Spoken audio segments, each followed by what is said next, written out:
उपासनीयं यत्नेन शास्त्रं व्याकरणं महत् प्रदीपभूतं विद्यानां सर्वासां यदवस्थितम्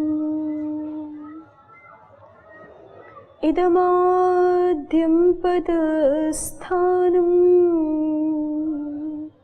सिद्धिसोपानपर्वणा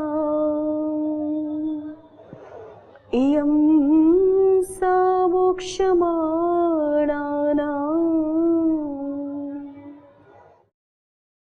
अजिह्वा राजपद्धतिः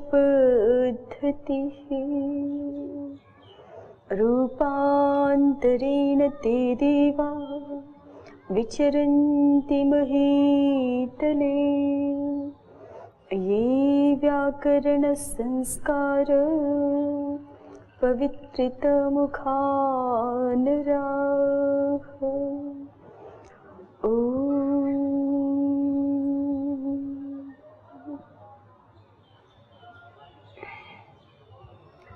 ऋलिक सूत्र में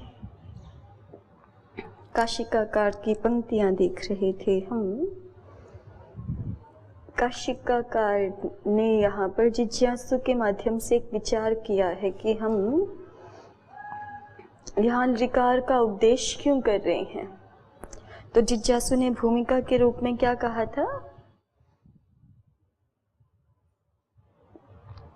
कि उसको ऐसा पता चल रहा है कि अन्य वर्णों के उपदेश का तो प्रयोजन है, लेकिन ऋकार के उपदेश का कोई प्रयोजन नहीं है, क्योंकि ऋकार को जब हमें कार्य करने होंगे तो ऋकार असिद्ध होकर के ऋकार के रूप में दिखेगा और ऋकार को ही अच कार्य हो जाएंगे। इसलिए ऋकार उपदेश अचों में क्यों किया गया है ये उसको समझ नहीं आ रहा। ऐसे जिज्ञासु ने अपना प्रश्न किया था ना, और समाधाता ने, मैं ही बताती जा रही हूँ, आप लोग बताओ, चलो दोहराओ फिर पक्का होता है। चलो अभी जिज्ञासु ने क्या बोला सो तो मैंने बता दिया, समाधाता ने क्या बोला देवकांति जी बताओ। ऋकार का उपदेश करना क्यों आवश्यक है, क्या उत्तर दिया है समाधाता ने? प्लुतः स्वरितः, जैसे जब प्लुतः करने के लिए और स्वरित की कार्य करने के लिए और द्विवचन कार्य करने के लिए ऋकार का सिद्ध अच में सिद्ध होना चाहिए। ऋकार का अच में सिद्ध होना चाहिए, मतलब ऋकार को अच में होना चाहिए, ऋकार का अच में उपदेश होना चाहिए।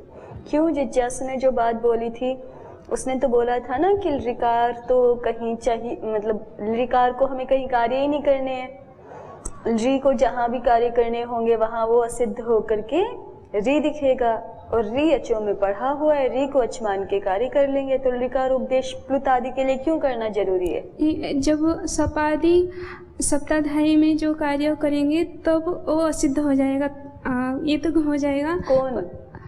जब ऋ तो असिद्ध हो जाएगा, ऋकार हो जाएगा, तब हम मानो अकस्मण दीर्घ करेंगे, वो सपादि सप्ताध्यायी है, तो फिर वहाँ पे कार्य हो जाएगा। मतलब जो ऋतुकरण असिद्ध हो जाएगा, ऋकार के परिमाण पे भी कार्य हो सकता है। पर जब उसके बाद जब त्रिपादी इसके बाद कृपोरोलह, उसके बाद जो सूत्र आ रहा है तो उसके लिए ऋतु करना सिद्ध रहना चाहिए। ऋतु करना सिद्ध रहना चाहिए, उसका अर्थ तो सिद्ध रहना चाहिए, होना चाहिए, रहना चाहिए कि रहता है, सूत्रकार के अनुसार रहता है। हाँ, फिर कृपोरोलह के पश्चात वाला कोई कार्य है यदि, तो उसकी दृष्टि में कृपोरोलह के द्वारा किया गया लत तो सिद्ध रहेगा। सिद्ध रहेगा तो कृपोरोलह के पश्चातवर्ती जो भी कार्य हैं वहाँ पे ऋ ही दिखेगा। फिर वाक्य पूरा कीजिए। तो हम जैसे क्लिप्तवान, क्लिप्त शिख, इसमें द्विवचन कर पाएंगे री को अच मान के। री सिद्ध दिखेगा, री सिद्ध दिखेगा तो री को जब हमें अच कार्य करने हैं यदि, तो फिर री को अच में पढ़ना अनिवार्य है। री सिद्ध दिखेगा और उसको अच मान के कार्य करने हैं। आप अचों में री को नहीं पढ़ोगे तो फिर कैसे बात बनेगी, है ना? क्योंकि री असिद्ध होके री तो दिख नहीं रहा यहाँ पे। कृपो रोलह के बाद वाले कार्यों में री असिद्ध होकर के कृपु का री तो दिख नहीं रहा कि उसको री को अच मान के आपने कार्य कर दिए, ऐसा तो होगा नहीं ना। तो फिर क्या स्थिति रहेगी? री सिद्ध है। कौन से कार्यों में? एक शब्द प्रयोग किया था, लत्तु विधानाद्यानि पराणि कार्याणि, है ना? लत्तु विधानाद्यानि पराणि अच कार्याणि तेषु लत्तम असिद्धम, तेषु लत्तम सिद्धम इति कृत्वा तानि कार्याणि लकारे यथा स्युर् इति कृत्वा ऋकारः अक्षु उपदिश्यते। वो बाद वाले जो कार्य हैं वो कहाँ हो जाएं? लत्तु विधान से पर वाले कार्य ऋकार में हो जाएं, है ना? इसलिए ऋकार का उपदेश अचों में आवश्यक है। लत्तु विधान का मतलब क्या है यहाँ पर योगिता जी? लत्तु विधानाद्यानि पराणि कार्याणि, लत्तु विधानात् का मतलब क्या है? कृपोरोलह से लत्तु करना। ठीक, इस शब्द का मतलब व्याख्याकारों ने दो प्रकार का समास भी दिखाया था, दो प्रकार का अर्थ दिखाया था यहाँ पे। ध्यान है? आप बताओ देवनिधि जी। एक में करण कारक किया था और एक में कर्म किए थे। किसमें? विधान। फिर क्या अर्थ हो जाएगा बताओ? विधानम अनेन इति विधान, विधीयते अनेन इति विधानम। ये किस अर्थ में हुआ? करण अर्थ में। हाँ, विधीयते येन तत् विधानम, ये करण अर्थ में विधान शब्द हुआ। तो इस अर्थ में विधान का अर्थ क्या है? विधीयते येन लत्तम विधीयते येन तत् लत्तु विधानम किम सूत्रम। यहाँ पे विधान का अर्थ क्या हो गया? सूत्र। माने लत्तु विधान इस पूरे शब्द का अर्थ है। इस संदर्भ में जब हमने ऐसा बोला, इसका अर्थ लत्तम विधीयते येन तत् लत्तु विधानम, तो इसका अर्थ हो गया लत्तु विधायक शास्त्रीय, लत्तु विधायक सूत्र, है ना? और एक दूसरा क्या किया था आपने कहा? कर्म में। कर्म में किया था क्या? कर्म में नहीं किया था, भाव में। भाव में फिर कैसे होगा? भाव में करेंगे तो कैसे होगा? विधानम विधि, है ना? विधानम विधि। तो लत्तुस्ते विधानम माने लत्तु विधि, लत्तु विधि माने लत्तु कार्य। अब सूत्र नहीं है। पहले में क्या अर्थ आ रहा था लत्तु विधान शब्द का? लत्तु का विधायक सूत्र माने कृपोरोलह, इस सूत्र से परे जो अच कार्य हैं, ठीक है? और दूसरे पक्ष में जब हमने बोला विधानम विधि ही, लत्वस्य विधानम, लत्तु विधानम, ये भाव अर्थ में जब विधान शब्द बनाया है तो अर्थ क्या हो गया? लत्तु कार्य, ठीक है? तो लत्तु विधानात् माने लत्तु कार्यात् पराणि यानि अच कार्याणि, लत्तु कार्य से परे जो अच कार्य हैं। सूत्र में और कार्य में अंतर है, ये पता चलता है ना? सूत्र होता है और सूत्र के द्वारा कार्य होता है। जैसे ही कोई यणचि सूत्र है और ही कोई यणचि के द्वारा यंतु रूप कार्य होता है, उसके द्वारा जो किया जाता है। तो ये दोनों अर्थ लिए जा सकते हैं यहाँ पे। लत्तु विधान का अर्थ हम लत्तु विधायक सूत्र भी कर सकते हैं या लत्तु कार्य भी कर सकते हैं, लत्तु कार्य से परे जो अच कार्य है, ठीक है? तो इनमें से एक देख लिया था हमने। जिज्ञासु ने पूछा था ना जे समाधाता को कानि पुनस्तानि, कि लत्तु विधान से परे कौन से अच कार्य हैं जो आप री में प्राप्त करवाना चाहते हैं, री में प्राप्त करवाना चाहते। तो कौन से, कितने कार्य बताए थे देवस्मृति जी?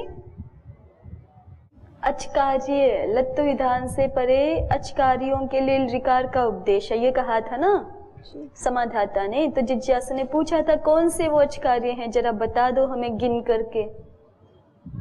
अक्का सवर्णे दीर्घः उगित। लत्व विधान से परे वाले अचकार्य भाई। अका सवर्ण दीर्घ तो पहले नहीं है लत्व विधान से भाई। लत्व विधान कहाँ है? 8-2 में है ना, और अका सवर्ण कहाँ है? 6-1 में। फिर लत्व विधान से परे अचकार्य कहाँ हुआ? ये कंफ्यूज हो गए हो। सीधा सीधा तो उत्तर है। देव जया जी को बताओ। कृपोरोल है जी। कृपोरोल है तो स्वयं लत्व विधान है। लत्व विधान से परे वाले अचकार्य प्लुतः स्वरित द्विर्वचन, स्वरितः द्विर्वचन। यही तो है, प्लुत स्वरित और द्विर्वचन। इन्हीं कार्यों के लिए हमें क्या चाहिए? ये अचकार्य दिखाए हैं। देखो सारे अचकार्य ये तो पता चल ही रहा है ना। प्लुत भी अचों का धर्म है, अच के स्थान पर ही होता है। स्वरित भी अचों में ही होता है। द्विर्वचन भी अचो रहाभ्याम द्वे इत्यादि के कारण से अचह की अनुवृत्ति होने से अचह के स्थान में ही है, जो यहाँ दिखाया गया है द्विर्वचन। तो सारे अचकार्य है ये तीनों के तीनों, है ना। और लत्व विधान से परे भी है। कृपोरोलह सूत्र के बाद के कार्य हैं। तो ये 3 कार्य दिखा दिए। तो इनमें से पहला जो प्लुत था वो हम देख चुके हैं। आप लोग दोहराएंगे? क्लिप्त शिखा। कौन बता रहे हैं आप में से? क्लिप्त शिखा क्या, कैसे क्या हुआ यहाँ पर? देव ज्योति जी बताओ। अपने आप बताया करो, बताओ। क्लिप्तासु शिखासु, यहाँ पे अनेक मन्य पदार्थ से समास कर दिया। फिर क्लिप्ता शिखा यस्य तस्य संबोधने, तस्य संबोधने रूपम अपेक्षितम् अस्ति। पुनः तस्य कृते अलौकिकं विग्रहः वर्तते। क्लिप्तासु शिखासु तत्पश्चात् अनेकमन्य पदार्थे इत्यनेन समासः क्रियते। समासत्वात् कृत्तद्धित समासाश्च इत्यनेन प्रातिपदिक संज्ञा क्रियते। तत्पश्चात् सुपो धातु प्रातिपदिकयोः इत्यनेन सुपो लुक् भवति। तर्हि क्लिप्ता शिखा इति अवशिष्टं। स्त्रियाः पुंवद्भाषित पुंसकादनुं समानाधिकरण स्त्रियाम पूरणी प्रियादिषु इत्यनेन क्लिप्ता अस्य आकारस्य पुंवद्भावो भवति। अपि च गोस्त्रियोरुपसर्जनस्य इत्यनेन शिखा अस्य ह्रस्वो भवति। तर्हि क्लिप्त शिखा इति अवशिष्टं। तत्पश्चात् हाँ आगे बोलिए ना। मुख्य कार्य तो दिखाया नहीं, अभी तो शब्द बनाया। नहीं, संबोधन का जो सु आया उसका क्या हो गया? ह्रस्वात् संबुद्धेः इत्यनेन लोप भवति। तर्हि क्लिप्त शिखा हो गया। गुरोरनृतोऽनन्तस्याप्यकैकस्य प्राच्याम्, इससे गुरु प्लुत होगा। तो ये केवल सहायक है, ये शेष है, इससे मुख्य रूप से नहीं हो सकता। आपको पहले कोई दिखाना पड़ेगा किस विषय में।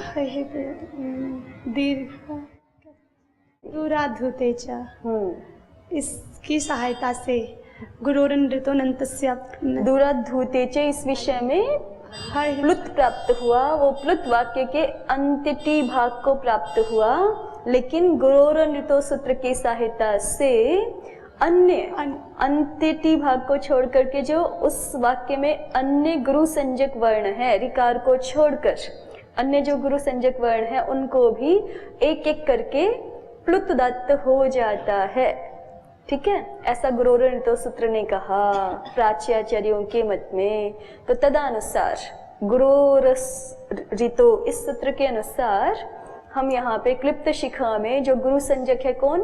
री। संयोगी गुरु के कारण से जो गुरु संज्ञक री है उसको क्या करना चाहते हैं? प्लुत करना चाहते हैं। हाँ, प्लुत उदात्त प्लुत करना चाहते हैं। फिर वाक्य पूरा कीजिए। अच में ग्रहण अगर इसको हम नहीं करेंगे तो वहाँ पे प्लुत नहीं हो पाएगा। क्यों नहीं हो पाएगा? क्योंकि अगर अच में ग्रहण नहीं करेंगे, हम री का उपदेश नहीं करेंगे, हाँ। तो प्लुत ग्रहण नहीं हो पाएगा। तो हमने प्लुत नहीं हो पाएगा क्यों? साथ में पूरा कीजिए ना, क्योंकि प्लुत अचों के अचों का स्थान में धर्म ही होता होना है जी। है ना। प्लुत अचों का धर्म है और अचों के स्थान में ही होना है। आचार्य ने अचश्च ऐसा नियम किया है ना। तो अचश्च इस नियम के कारण अचों के स्थान में ही प्लुत हो सकता है। री यदि अच नहीं है तो उसके स्थान में प्लुत नहीं कर पाएंगे, और चाहिए तो, है ना, प्लुत करना तो चाहते हैं, इसलिए री को क्या मानना पड़ेगा? अचों में मानना पड़ेगा, अचों में उसका उपदेश करना पड़ेगा। इतना पढ़ चुके हम, ठीक है। आगे देखिए, प्रक्लिप्तः प्रयोजन दिया था, पर ये हम साथ में पद्मंजरी भी देख रहे थे, और क्लिप्त शिखा हम पहले पद्मंजरी से देखेंगे, ठीक है, फिर आगे बढ़ेंगे। ऋकारस्तु इति, ये उद्धरण देखिए पद्मंजरी में, यहाँ इससे पहले हम पढ़ चुके थे पद्मंजरी का अर्थ को। मिल गया ऋकारस्तु इति। तु शब्दो अकारादिभ्यो विशेषम दर्शयति। ऋकारस्तु क्लिपिस्थ एव प्रयुज्यते पे कह रहे हैं कि ये जो वाक्य में तू शब्द लगाया है, ये किस लिए लगाया है? अकार आदिभ्यो विशेषम दर्शयति, अकार आदियों से ऋकार की विशेषता दिखाने के लिए लगाया है। ये पंक्ति भी कल हो गई थी वैसे, है ना, कि अकार आदि क्या भेद दिखाना चाहता है जिज्ञासु तू लगा करके, कि अकार आदि तो बहुत सारे शब्दों में प्रयोग होते हैं, लेकिन ऋकार तो केवल क्लिपि में ही प्रयोग होता है। क्लिपिस्थ एव प्रयुज्यते, ठीक है, हुआ। आगे देखिए, क्लिपिस्थ एव इति स्यादेतत् क्लिपिस्थस्य तस्य अचकार्यार्थम उपदेश इति। ये 2-3 पंक्तियां हम पढ़ चुके हैं वस्तुतः। स्यादेतत्, है ना, हो चुकी ना 2-3 पंक्तियां, ये स्यादेतत्। फिर आगे कहा गया कि ऐसा होने लगेगा, फिर भी अगर इतना ही कहे जिज्ञासु की ऋकारस्तु क्लिपिस्थ एव प्रयुज्यते, तो फिर उसको समाधाता कहेगा कि चलो एक में तो मिल रहा है ना, क्लिपि में तो मिल रहा है ऋकार, तो क्लिपिस्थस्य तस्य अचकार्यार्थ उपदेश, तो उसी क्लिपि में ही जो री है उसको अचकार्य हो जाए, इसके लिए उपदेश मान लो, ठीक है भाई। एक भी जगह यदि कोई कार्य होने तो उसकी अनर्थकता नहीं दिखा सकते ना। तो अगर जिज्ञासु केवल इतना ही कह के रुक जाता कि ऋकारस्तु क्लिपिस्थ एव प्रयुज्यते, तो उसका प्रश्न प्रामाणिक नहीं होता, ठीक है, क्योंकि उसके इस वाक्य का सीधे सीधे उत्तर बनता कि ठीक है, क्लिपि में तो मिल रहा है ना एक जगह पर, उसी के लिए हमें क्या चाहिए? ऋकार का अचों में उपदेश चाहिए। उसी री को, एक ही जगह वाले री को भी अचकार्य करने, उसके लिए उसका उपदेश करो अचों में। तो इसलिए कोई जिज्ञासु को ऐसा ना कह दे, इसलिए जिज्ञासु अपनी बात को और आगे बढ़ाता है। क्या कहता है? तत्राह कृपेश्च पूर्वत्र सिद्धमिति लत्तम असिद्धम। ये कृपेश्च उद्धरण छपा है क्या आपका, कि क्लिपेश्च लिखा है? वो क्लिपेश्च होना चाहिए, क्योंकि काशिकाकार की पंक्ति में क्लिपेश्च पूर्वत्र सिद्धम ऐसा है ना, तो यहाँ क्लिपेश्च ऐसा होना चाहिए, क्लिपेश्च। तो इसलिए जिज्ञासु अपनी बात को आगे बढ़ाता हुआ कहता है क्लिपेश्च न हि तस्य पि अयम औपदेशिकः, कि ये जो हम कह रहे हैं ना कि क्लिपिस्थ ऋकार तो मिलता है, तस्य अपि माने उस क्लिपि में भी ये जो री है ये औपदेशिक नहीं है। औपदेशिक नहीं है माने उपदेश अवस्था में ही प्राप्त होने वाला नहीं है, माने कि धातु पाठ में जो उपदेश है, धातु का स्वरूप उपदेश है, वो कृपु सामर्थ्य इस रूप में है। क्लिपु सामर्थ्य इस रूप में नहीं है ना, ये क्लिप रूप तो बाद में बनेगा। मूलतः धातु पाठ में क्या है? कृपु ही है। तो कृप धातु का औपदेशिक रूप देखें तो कृपु ऐसा है। तो ये जो री वाला रूप दिखाई पड़ता है हमें कृप धातु का, ये उसका कैसा रूप नहीं है? औपदेशिक रूप नहीं है, अपितु सूत्र कार्य करने के बाद निष्पन्न होता है, लाक्षणिक रूप है। एक तरह से यूं कह सकते हैं, लक्षण से निष्पन्न हुआ रूप है क्लिप, है ना, औपदेशिक नहीं है। न ही तस्यापि अयम औपदेशिकः, उस क्लिपि का भी ये औपदेशिक रूप नहीं है। या केवल री को भी कह सकते हैं कि कृप धातु का भी ये जो री है ये औपदेशिक नहीं, माने मूलतः उपदेश में प्राप्त होने वाला री का अस्तित्व नहीं है। किंतर ही, तो फिर कैसा है? तो कहते हैं कृपोरोलह इति विधानेन संपादितः। कृपु धातु में भी हमें जो री का अस्तित्व मिल रहा है वो कृपोरोलह इस सूत्र के द्वारा संपादित है। सच सिद्ध, और वो कृपोरोलह जो कार्य है वो असिद्ध हो जाता है पूर्व के कार्यों के प्रति। ये जिज्ञासु ने अपनी बात पूरी की। वो केवल यहाँ के इतना कह के ही नहीं रुका कि ऋकारस्तु क्लिपिस्थ एव प्रयुज्यते, क्योंकि इतना ही बोलता तो उसको क्या उत्तर दिया जाता कि क्लिपि में तो है ना उसी एक जगह पर ही कार्य करने के लिए री का अचो में उपदेश करना ठीक है, इसमें प्रश्न कहाँ बन रहा है? ठीक है, उसको ये उत्तर दिया जाता जिज्ञासु को। इसलिए जिज्ञासु अपनी बात पूरी कर रहा है आगे कि वो क्लिप में भी जो री मिल रहा है वो भी औपदेशिक अवस्था वाला री है नहीं, माने मूल रूप में री प्राप्त नहीं हो रहा हमें वहां पर भी।